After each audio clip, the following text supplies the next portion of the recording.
नमस्ते। मैं धर्मेंद्र कुमार, सहायक प्रोफेसर हिंदी विभाग राम जयपाल महाविद्यालय छपरा।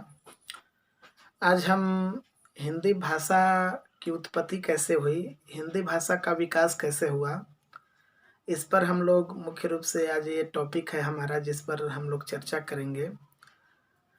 विश्व में बोली जाने वाली जो भाषाओं की संख्या है वह 4000 से अधिक है और भारत में लगभग 1652 से अधिक भाषाएं बोली जाती है 1981 की जनगणना के अनुसार। भारत में जो भाषाएं बोली जाती है, इन भाषाओं में इनका जो भाषा परिवार है यह मुख्य रूप से 4 भाषा परिवार है, जिसमें ऑस्ट्रिक भाषा परिवार पहला है, दूसरा है तिब्बत चीनी भाषा परिवार, तीसरा है द्रविड़ भाषा परिवार और चौथा है भारोपीय भाषा परिवार।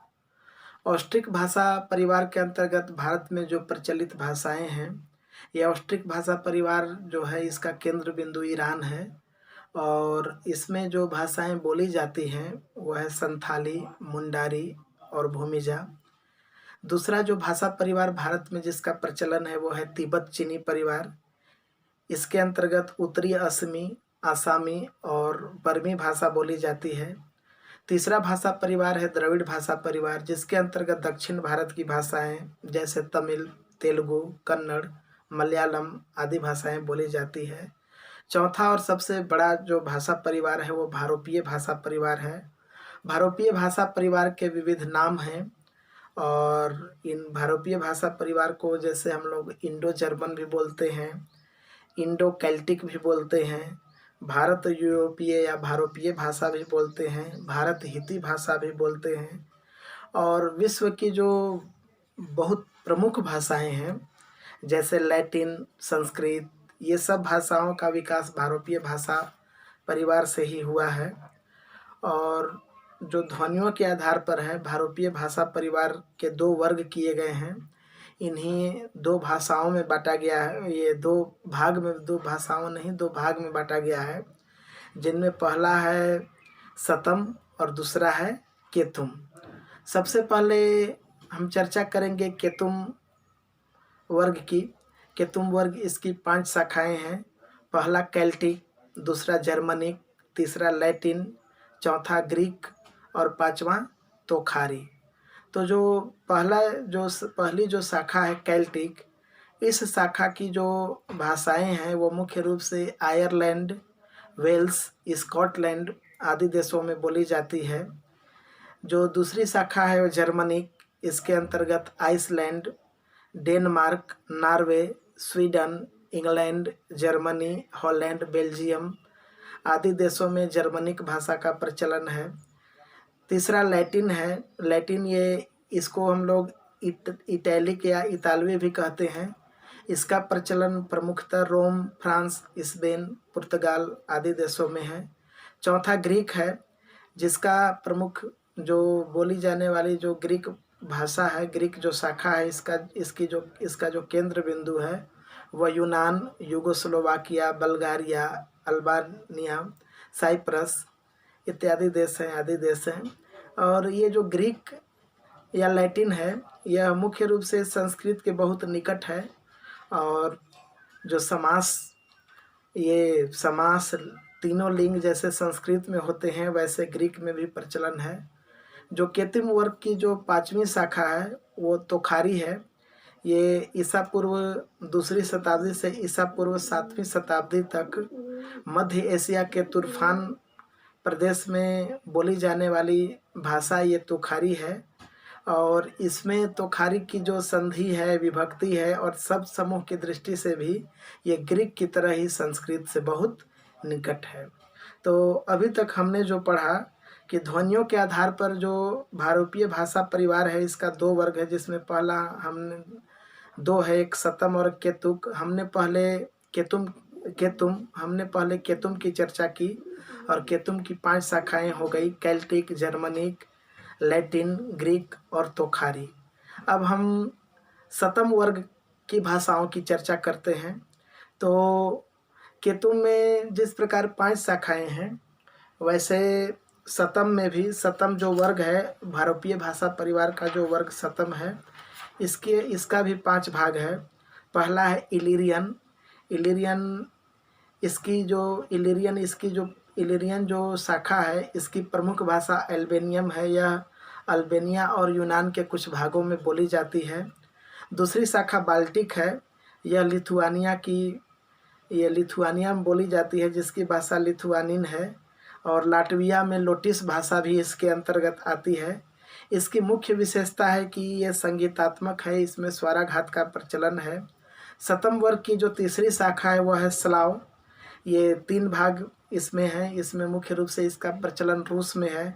पूर्वी भाग के रूप में रूसी जो है, पूर्वी भाग के रूप में रूसी का प्रचलन है। रूस के दक्षिण भाग में श्वेत रूसी बोली जाती है और यूक्रेन में लघु रूसी बोली जाती है।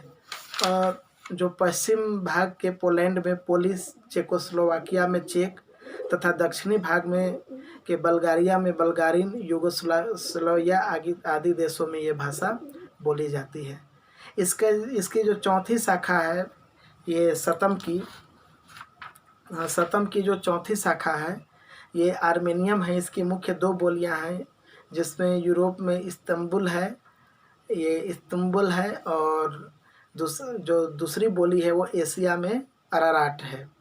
इसके बाद जो प्रमुख है, सतम वर्ग की ही जो प्रमुख और महत्वपूर्ण शाखा है, ये आर्य भाषा परिवार है।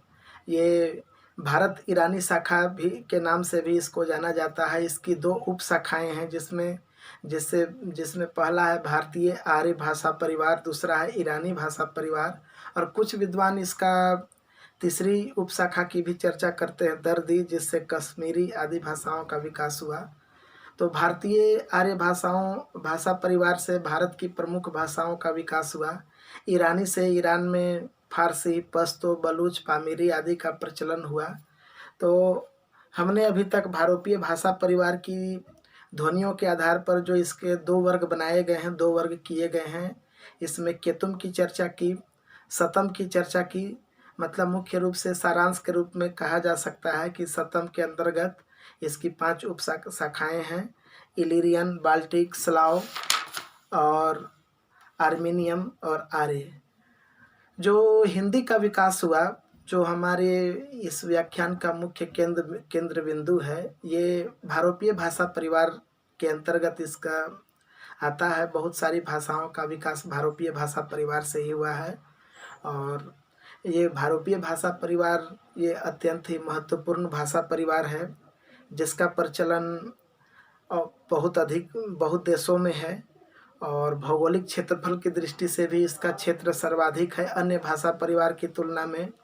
इस भाषा परिवार में, भारतीय भाषा परिवार में, भाषा और बोलियों की संख्या भी काफ़ी अधिक है।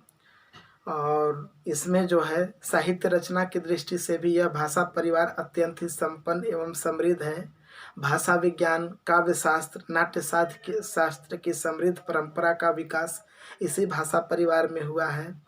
तो भारतीय भाषा परिवार अत्यंत ही महत्वपूर्ण भाषा परिवार है, जिसके अंतर्गत जो भाषाएं विकसित हुई, इन विकसित भाषाओं में बहुत सारी भाषाओं का प्रचलन भारत, यूरोप, दक्षिण एशिया, मध्य एशिया आदि संसार के भागों में हुआ। तो जो अब हमारी चर्चा का जो केंद्र बिंदु है, मुख्य केंद्र बिंदु है, वह है भारतीय आर्य भाषाएं। और भारतीय आर्य भाषाओं का हम लोग काल विभाजन करते हैं अध्ययन की सुविधा की दृष्टि से, पढ़ने में हमारी सुविधा हो। तो अध्ययन की सुविधा की दृष्टि से जो भारतीय आर्य भाषाओं का जो काल विभाजन है, इसके 3 भाग किए गए हैं। पहला है प्राचीन भारतीय भाषाएं, जिसका जो समय है 1500 ईसा पूर्व से 500 ईसा पूर्व तक स्वीकार किया गया है। और इसके अंतर्गत मुख्य रूप से वैदिक संस्कृत और लौकिक संस्कृत का प्रचलन था। वैदिक संस्कृत जो प्राचीन भारतीय भाषाओं के अंतर्गत आती है, 1500 ईसा पूर्व से 500 ईसा पूर्व तक इसका समय है। ये श्लिष्ट योगात्मक भाषा है। और ये जैसे कि थोड़ी सी मैं चर्चा करता हूँ, जैसे हिंदी में बोलते हैं कि राम ने, तो राम ने की जगह इसमें रामः शब्द का इस्तेमाल होता है। और हिंदी में जो हम लोग सहायक क्रिया या विभक्ति लगाते हैं, इसका प्रचलन वैदिक संस्कृत में बिल्कुल नहीं था। वैदिक संस्कृत अत्यंत ही प्राचीन भाषा है और ऋग्वेद इसी वैदिक संस्कृत में रचा गया है। चारों वेदों में सबसे पुराना ऋग्वेद है। इसमें 10 मंडल हैं। 10 मंडल में दूसरा से 9वां मंडल खास तौर पर इसी ऋग्वेद में रचा गया है।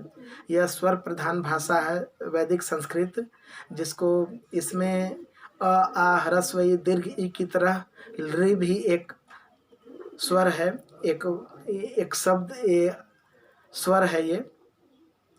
इसके बाद इसमें तीनों वचन, 3 लिंग, 3 काल, लट लकार आदि का प्रचलन है।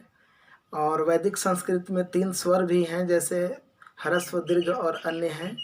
तो वैदिक जो प्राचीन भारतीय भाषाएं जिसकी चर्चा हम कर रहे हैं, इसके बाद लौकिक संस्कृत का प्रचलन हुआ।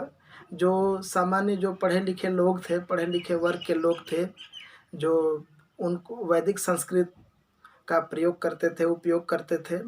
और जो सामान्य जनता थी वो लौकिक संस्कृत का उपयोग करती थी। इसी लौकिक संस्कृत को हम लोग देव भाषा या देववाणी बोलते हैं। और हमारे जो भारत के जो प्रमुख ग्रंथ हैं, जैसे देव भाषा, ये रामायण, महाभारत, पुराण, उपनिषद, विभिन्न प्रकार के ब्राह्मण ग्रंथ, दर्शन शास्त्र और नाट्य परंपरा का जो प्रचलन हुआ, पाणिनि ने जो अष्टाध्यायी नामक व्याकरण लिखा, ये सब रामायण, महाभारत, पुराण, उपनिषद, ब्राह्मण ग्रंथ से लेकर पाणिनि के व्याकरण तक लौकिक संस्कृत में ही लिखा गया। तो प्राचीन भारतीय जो भाषाएं हैं, ये सबसे पहले थी, भारत में इनका प्रचलन था। इसके बाद हम चर्चा करते हैं भारत में जो लौकिक संस्कृत के बाद जो विकास हुआ, इसको अध्ययन की सुविधा की दृष्टि से दूसरा भाग में हम लोग बांटते हैं। दूसरा इसका जो पार्ट है, भाग है, वो मध्यकालीन भारतीय भाषाएं हैं, जिसका समय 500 ईसा पूर्व से 1000 ईस्वी तक है। और इसमें मुख्य रूप से 3 भाषाओं का विकास हुआ, पाली, प्राकृत और अपभ्रंश। जो पाली है, पाली का समय 500 ईसा पूर्व से 1 ईस्वी तक माना जाता है। और पाली जो है वो संस्कृत का ही अत्यंत सरलतम रूप है। गौतम बुद्ध ने अपने उपदेशों के प्रचार का माध्यम पाली को ही बनाया। और पाली बौद्ध धर्म की भाषा भी कही जा सकती है। और विभिन्न प्रकार के बौद्ध धर्म के जो ग्रंथ हैं, त्रिपिटक हैं, जैसे विनय पिटक, सुत्त पिटक आदि पिटक जो हैं, ये पाली भाषा में ही लिखे गए। और संस्कृत में जिस प्रकार 3 प्रकार की संधियों का प्रचलन था, वो पाली में आकर 2 संधियां हो गई। ऐ और औ का प्रचलन पाली में नहीं हुआ। कैलाश की जगह कैलाश लिखा जाने लगा, गौतम की जगह गौतम लिखा जाने लगा। और पाली में जैसे संस्कृत में 3 वचन का प्रचलन है, एक वचन, द्विवचन और बहुवचन, लेकिन पाली भाषा में 2 ही वचन रह गए। तद्भव शब्दों की बहुलता पाली भाषा में है, होने लगी। और इसका जो क्षेत्र था, इसका जो क्षेत्र विशेष था, वो मुख्य रूप से मगध प्रदेश में यह साहित्य की भाषा बनी। मगध साम्राज्य का जो क्षेत्र था वही बना। पाली के बाद जो विकास हुआ वो प्राकृत का विकास हुआ। और इसका क्षेत्र विस्तार जो है वो पाली की तुलना में अधिक है, बड़ा है। महावीर स्वामी ने अपने जैन धर्म का प्रचार भी इसी प्राकृत भाषा में किया।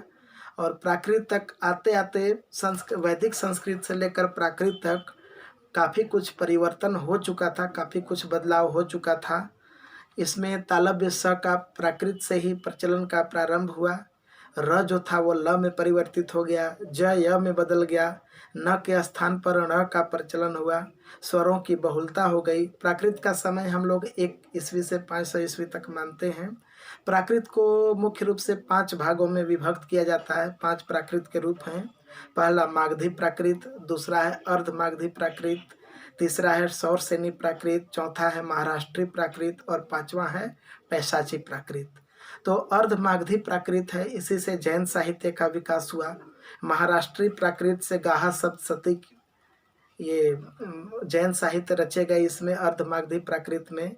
महाराष्ट्री प्राकृत में आपका गाहा सप्तशती जो पुस्तक है वो रची गई। इसके बाद प्राकृत के बाद अपभ्रंश का प्रचलन हुआ, जिसका समय हमारे अधिकांश जो भाषाविद है, अधिकांश विद्वान हैं, 500 ईस्वी से 1000 ईस्वी के बीच मानते हैं। अपभ्रंश शब्द का शाब्दिक अर्थ लिया गया वह है भ्रष्ट, बिगड़ी हुई भाषा, भ्रष्ट। अपभ्रंश के लिए विकृत, भ्रष्ट, ग्राम्य भाषा, देसी भाषा, देश भाषा आदि शब्दों का प्रचलन हुआ। यही अपभ्रंश बाद में पुरानी हिंदी या अवहट के नाम से जानी गई। हिंदी का जो उद्भव है इसी अपभ्रंश से माना जाता है। अपभ्रंश तक आते आते जो वैदिक संस्कृत से जो प्रचलन हुआ था, अपभ्रंश तक आते आते यह भाषा उकार बहुला हो गई। आप के जगह आपू, एक के जगह एकू, जग की जगह जगू और तालव्य स, मूर्धन्य स की जगह दंत स का प्रचलन हुआ, यह की जगह ज हुए। इसमें भी पाली और प्राकृत की तरह ही दो लिंग दो वचन प्रचलित हुए, तद्भव शब्दों की बहुलता हो गई। हेमचंद्र ने अपना प्रसिद्ध व्याकरण शब्दानुशासन इसी अपभ्रंश में लिखा। राम सिंह ने पाहुड़ दोहा लिखा। पाहुड़ दोहा जिससे बाद में चलकर कबीरदास, रहीम आदि कवियों ने दोहा को भी अपनी अभिव्यक्ति का माध्यम बनाया, बहुत सारे दोहे लिखे। और भारत में जो दोहा की स्वस्थ परंपरा का जो विकास हुआ है यह पाहुड़ दोहा से ही हुआ है। विद्यापति ने इसी अपभ्रंश के एक स्वरूप अवहट को अपनाया और अवहट में कीर्तिलता और कीर्ति पताका की रचना की। विद्यापति का कहना है, देसिल बैना सबजन मीठा। विद्यापति एक जगह लिखते हैं, देसिल बैना सबजन मीठा, अर्थात जो देसी बोली होती है, देसी भाषा होती है, वह सभी जनों के लिए मीठी लगती है। अपभ्रंश के 7 रूप हैं, 7 रूपों का प्रचलन हुआ, 7 रूपों को स्वीकार किया जाता है, माना जाता है। पहला सौरसेनी अपभ्रंश, दूसरा पैशाची अपभ्रंश, तीसरा ब्राचड़, चौथा खस, पांचवा महाराष्ट्री, छठा अर्धमागधी और 7वां मागधी अपभ्रंश। तो जो सौरसेनी अपभ्रंश है, सौरसेनी अपभ्रंश से पश्चिमी हिंदी का विकास हुआ, नादर बोली का विकास हुआ जो भाषा के रूप में राजस्थानी गुजराती की जननी रही है। ये पैशाची अपभ्रंश से पंजाबी और लहंदा जैसी भाषाएं विकसित हुई। ब्राचर अपभ्रंश से सिंधी भाषा का विकास हुआ। खस अपभ्रंश से पहाड़ी, महाराष्ट्री से मराठी, अर्धमागधी से पूर्वी हिंदी, अवधी, बघेली, छत्तीसगढ़ी आदि भाषाएं विकसित हुई। और मागधी से बिहारी के अंतर्गत जो मैथिली, भोजपुरी, मगही, अंगिका आदि भाषाएं जो आती हैं, तो मागधी से बिहारी, बंगाली, उड़िया, असमिया आदि भाषाओं का विकास हुआ। तो जो धीरे धीरे हिंदी का स्वरूप अपभ्रंश आते आते 1000 ईस्वी आते आते वो एक नई भाषा के विकास के लिए ज़मीन तैयार हो चुकी थी। और पश्चिमी हिंदी, पूर्वी हिंदी, अवधी, ब्रज भाषा इत्यादि जो भाषाएं हैं वो काव्य की अभिव्यक्ति का माध्यम बनने लगी थी। और 1000 ईस्वी के बाद जो भारत में जो आर्य भाषाओं का विकास हुआ, वो तीसरा चरण इसका प्रारंभ होता है, जिसको हम लोग आधुनिक भारतीय भाषाएं खंड के अंतर्गत रख सकते हैं। तीसरा इसका जो भाग है, तो आदिकाल में जो हिंदी का विकास हुआ वो राजस्थानी में अधिक साहित्य लिखा गया, अवहट पुरानी हिंदी में लिखा गया। मध्यकाल में सबसे अधिक ब्रज और अवधी का प्रचलन हुआ। लगभग 700 वर्षों तक ब्रज और अवधी भाषा में भारत के एक समृद्ध साहित्य की परंपरा रही है। हमारे देश के सूरदास, मीराबाई, रसखान और कृष्ण भक्ति शाखा के अधिकांश कवियों ने ब्रज भाषा को अपनी अभिव्यक्ति का माध्यम बनाया। तुलसीदास ने अवधी भाषा और साथ में ब्रज भाषा को भी अपनी अभिव्यक्ति का माध्यम बनाया। तो मध्यकाल में जब से हमारे देश में लगभग मुसलमानों का शासन जो 1200 ईस्वी से लेकर मुगल काल तक चला, उसके दौरान ब्रज भाषा और अवधी भाषा का बहुत अधिक विकास हुआ। और कोमलकांत पदावली ब्रज भाषा की ये विशेषता है। और ब्रज भाषा, अवधी भाषा का विपुल साहित्य हमारे हिंदी में उपलब्ध है, हमारी हिंदी भाषा में। और आधुनिक काल में खड़ी बोली हिंदी का विकास हुआ और ये हिंदी के विकास की परंपरा है, हिंदी की उत्पत्ति। इसी प्रकार से इसकी हम पूर्व पीठिका के रूप में समझ सकते हैं, जान सकते हैं। नमस्कार।